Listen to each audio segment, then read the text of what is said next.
احکامات اللہ کی طرف سے اللہ کے مخلوق تک پہنچایا جاتا ہے۔ رسول اللہ مبارک صلی اللہ علیہ وسلم پر ابتدائی وحی ثم حبب الیہم خلا وکان یخلو بغار حراء فیتحنس وهو تعبد اللیالی، پھر وہاں پر یا ایھا المدثر قم فانذر، کیا کہا؟ قم فانذر، کھڑے ہو جاؤ، اٹھو۔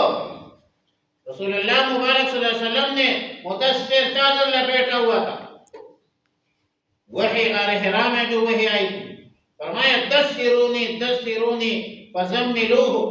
رسول اللہ مبارک صلی اللہ علیہ وسلم پر غار حراء پر جو وحی نازل ہوئی تھی، اس وقت اس پر ایک خوف طاری تھی، وہ ثقل تھی وحی کی۔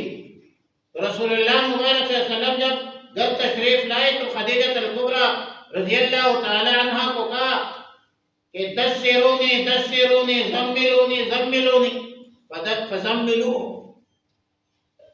بسترے میں کمبل میں اوڑھنا اس کو کہتے ہیں۔ پھر کیا ہوا؟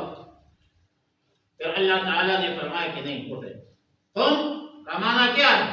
کھڑے ہو جائے، قم فانذر وربک فکبر وثیابک فطہر، اٹھو میرے دنیا کے غریبوں کو جگا دو، تاکہ عمرہ کے در و دیوار ہلا دو، جس کھیت سے دہقان کو میسر نہ ہو روزی، اس کھیت کے ہر خوشہ گندم کو جلا دو کہ وہ خالق و مخلوق میں حائل رہے پردے، پیرانی کلیسا کو کلیسا سے ہٹا دو۔